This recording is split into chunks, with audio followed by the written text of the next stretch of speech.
This week in lab, we are running a genetic test for our patient, Valerie Brown. You have been assigned the packet online where you're going to follow Valerie Brown's, not only her history, her family history, and build a pedigree for a particular kind of cancer that she has and trace it through her family, but you're also gonna run a genetic test. And because you're not in the lab this week, I'm gonna run it for you, almost like a cooking show. So this particular process, or the way that we run genetic tests, it's called gel electrophoresis, and we're gonna ultimately be making almost like a Jell-O jiggler that you will load with DNA. And then on this gel, based on charge and size, we can sort DNA. And if we know something about a genetic mutation, something that causes cancer, like in the case of Valerie Brown, then we can actually develop a genetic test. So this week, I'm gonna show you how to do the genetic test. We're gonna begin by making a gel for our patient. This is we're using a very basic method here. Nowadays, a lot of times these are computerized. You run lots of gels all at once, but I like this basic setup because it's really hands-on and it allows you to see what really happens. So in order to make a gel, we're gonna mix some buffer. Buffers, remember, are acids and their corresponding bases, and they allow us to sort of mitigate pH changes and things like that. Cells are buffered, so around your nucleus you would have buffered solution. So we have our buffer, and then we have pre-weighted agarose powder. And agarose actually comes from seaweed, and it makes almost like this Jell-O jiggler solution. So we have pre-weighted this out, so if you were in lab this week, you would dump those two things together, 50 milliliters of buffer with our sort of agarose powder, give it kind of a little bit of a swirl, and then we would put it in the microwave to heat it up. This needs to heat to boiling, but I'm gonna put it on 1 minute, 10 seconds and allow it to boil. While that's cooking, come over here and I want to show you how to set up your bed. So the first thing that we would do would be to put on gloves. While our gel is heating up, I'm going to show you how to make the form. So again, this is kind of an old-fashioned way to do it, but we start with this plastic piece and we're going to tape both ends. Again, this is like Jell-O, so it starts out as a solution, and then as it cools down, it will harden or turn into almost like a Jell-O jiggler. So one of the things that we have to do is tape both ends. So we're gonna tape both ends, and then I like to press just to make sure it's secure on both ends. And then you'll notice these two colors. There's a black color for the negative side of our gel box. We're gonna essentially be putting our gel in this box. And there is a red side as well. And so the black is the negative end, the red is the positive end. We're gonna actually be bringing electricity through our gels, and that's gonna help us move our DNA.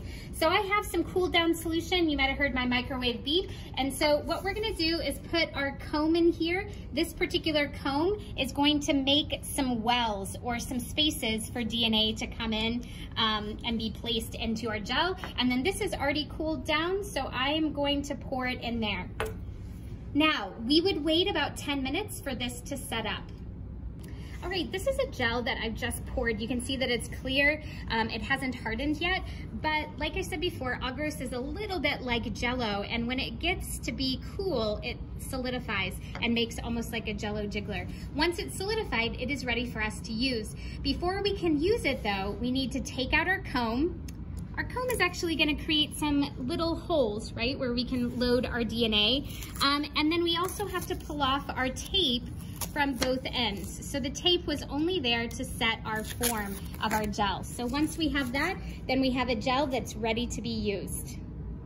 All right, once our gel we've taken out our comb, we've taken off the tape, we are ready to place it in the chamber. Here's our gel chamber. And we have to pay attention to where our positive and negative positions are. We always want our starting wells on the black side of our box. That's the negative end. DNA is actually negative naturally on the phosphate group. And then the positive end is red. We actually want to use the law of attraction of opposite charges, and we want to be able to pull DNA from that negative end attracted to that positive end over time. So the first thing that we do is we load in our sort of gel bed, placing that negative end with our starting positions, and then we will take our buffer and we will fill up our chamber. We're gonna fill this up until the buffer crosses our gel, about like so. Once we have that, then we're ready to load our DNA into the gel. We have these micro strips, and in here is purple small little amounts of DNA. In order to load small volumes, we use something called a pipetter, and some of you might have used these in high school and others have not, but I'm gonna show you how to do it today. So these particular pipetters, we're loading 40 microliters of volume, so this very small volume of DNA. And I have tips. So the first thing that you're gonna do is with your pipetter, you're gonna grab a tip from our tip box. So I have a tip. And then these quick strips are really nice. I'm gonna tap it to get the DNA at the bottom. These are really nice because the tips actually click straight through. I don't know if you can see that, straight through the top. And then pressing down, I can then squeeze up or take in a small volume of DNA.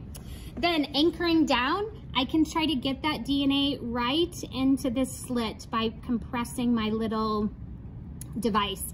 And we know that we've done it right if we create like a purple strip. So let me try to do another one too so that you can kind of see how this like works.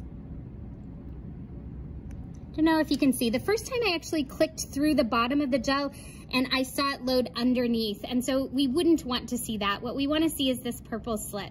So if you come over here, let's look at a loaded gel. We can see in this gel, we have 5 different lanes. This week for our cancer patient, for Valerie Brown, we are loading 5 lanes. Lane A is a control lane, and that will be a DNA ladder. Lane B will be a control lane, and that's a homozygous normal individual. Lane C is Valerie's blood. Lane D is her breast cancer tissue, so cancerous tissue. And lane E is Valerie's normal breast tissue that is non-cancerous. So we're loading 5 lanes. You can see 5 purple slits over there on the negative side. Once we have it loaded, we put the lid on. This is going to allow us to then hook up our machine to electricity. We have these power packs here that we hook into, and it's a little bit like a car battery. We hook black leads into black and red into red, like so. We can turn it on, and then it will tell us that we're running at 122 volts. We know that our gels are working if we get bubbling on each side. So if you can see some bubbling on each side of the gel, you can see a little bubbling there. That's showing us that electricity or current is running through our gel beds. We will now leave this for 45 minutes and come back to read the gel. All right, one of the steps that we have to do after our gel has run is stain it. DNA is actually, it's not very visible, and so we put a dye on it, a dye that will like actually connect to DNA so that we can see where our DNA landed. So the first thing that we would do would be carry our gel bed back and then just kind of slip the gel off onto a piece of Saran wrap. So this is just normal sort of wrapping paper. And then we have these staining patches. And what we would do is we would put this stain side down over sort of the starting wells all the way out to where our DNA migrated. It's a little bit hard to see sometimes because, again, DNA is very clear, right, and small and difficult to see. Then we get it a little bit wet with buffer, and then we make a little present for ourselves. So we wrap it up like so, kind of pressing down that dye patch. And I typically weight it down with something so that the stain spreads evenly, and we leave it for 10 minutes. All right, after we have looked at our stain and we've de-stained it overnight, then this is what our gel will look like. I hope you can see sort of these blue bands going along our gel. We loaded 5 lanes, so we have 5 lanes of bands on our picture. If we move over here, this is what the lanes mean. We had this DNA loaded in the starting well. The first lane was a control lane, and it gave us many different bands of DNA. Those are known lengths of DNA, so there are known numbers of base pairs long. We're not gonna actually use that lane in this class. Lane 2 is a control, and that is a homozygous normal individual. So that's someone we know is homozygous normal for both of the P53 genes. And then here are our experimental lanes, lanes 3, 4, and 5. Lane 3 is Valerie's blood, and it gave us 3 bands or 3 lines. Lane 4 gave us 2, and lane 5 gave us 3. Remember lane 2, lane 4, the difference is that that is Valerie's tumor tissue, and then these are normal cell tissues in lanes 3 and 5. I want to demonstrate with a model how our genetic test works and how and why gel electrophoresis works the way that it does. So in our case, I'm going to show you this particular pan here that's going to represent our gel. And we imagine here those starting wells in the gel. And in those starting wells are not only Valerie Brown's DNA, but also some restriction enzymes. And restriction enzymes are enzymes that cut DNA at very specific places. If we know the sequence of our P53 mutation, then we can develop a restriction enzyme that will cut if P53 mutation is present. So I want to kind of share with you the 3 lanes, Valerie's experimental lanes, and what happened, and the control lane that we knew, which was a homozygous normal individual. If we load in the starting well some DNA, like so, DNA and restriction enzymes would be in that starting well, and then we run current through the negative end. Remember, DNA is negative. Slowly over time, it would be attracted to the positive end. Gel electrophoresis has 2 principles. It moves DNA based on charge from the negative to the positive side, but it also moves things based on size. So the longer the pieces of DNA, the shorter the distances it will move. Longer pieces are heavier, they have more base pairs, so they are more difficult to move. And then the shorter sequences will go faster and farther on our gel. So if somebody is homozygous normal, it means that they've inherited 2 chromosomes, right? 2 homologous chromosomes, and if they're normal, it means that they do not have a P53 mutations. If we have our enzymes in there with our DNA and we go to sort it, we turn on our gel, then that homozygous normal person would migrate there. If you have identical links of DNA, then the second band would line up on top of it. If you are a homozygous normal individual, then that means that you would have 1 band on our gel. Valerie's bands were a little bit different. She had 2 or 3, so let's take a look at what is happening to her. If we loaded Valerie Brown's DNA and she is a heterozygous individual, it means she has 1 normal long length of DNA, but then the restriction enzymes will cut her second chromosome if it has the P53 mutation. So let's take a look at what happens in this case. If you have these pieces, then the shorter the sequence, the faster or the further that they're going to go in the gel, and then medium-sized piece, and then this normal piece will line up with our homozygous normal individual. So Valerie, if she has 3 bands, right, 2 longer and 1 shorter band, this would equal somebody that is heterozygous for the P53 mutation.